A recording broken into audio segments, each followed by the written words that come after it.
In a world where concealed carry has become super popular, there are 5 big mistakes that most concealed carriers are making, but they can easily be fixed. Let's talk about it.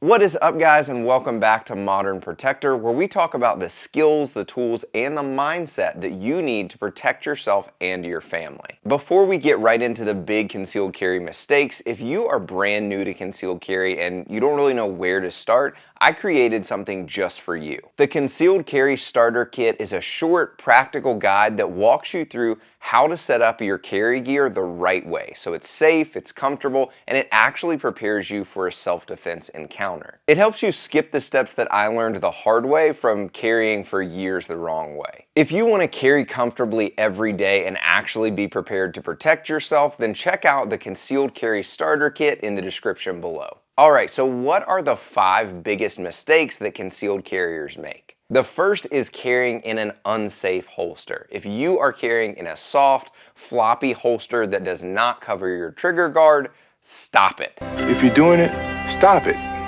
Get some help.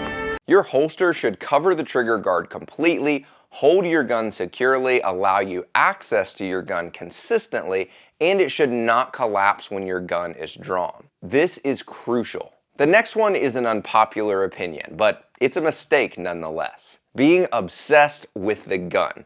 There are so many new concealed carriers out there who are absolutely obsessed with the carry gun that they have or the carry gun that they want. All they want to talk about is their trigger break or their red dot or their night sights or their extended mag release. No one cares. Being a protector who's just obsessed with his gun is like being a boxer who just wants to talk about his gloves. Who cares? This is garbage.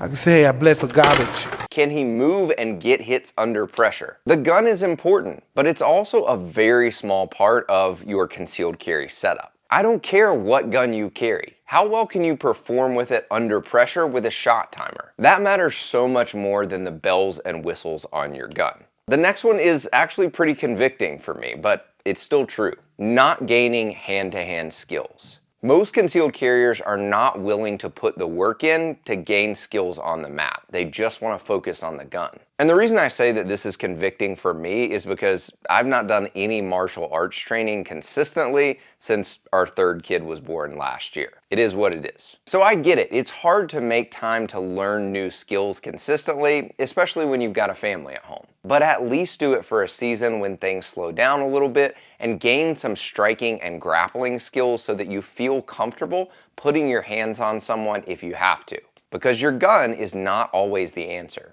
In fact, it's usually not. Only carrying a gun.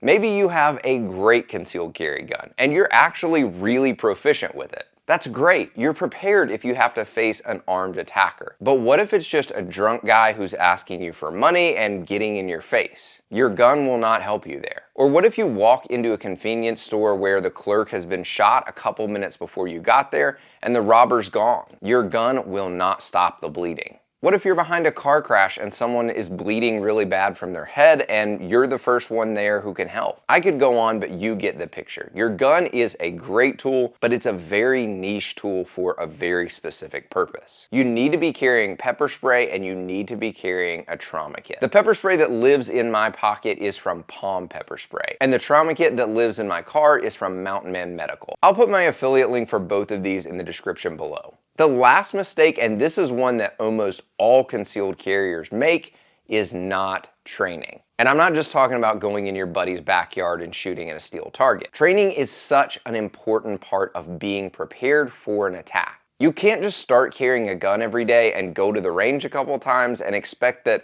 if you ever need your gun, you'll just magically turn into John Wick and win every gunfight. Doesn't work that way.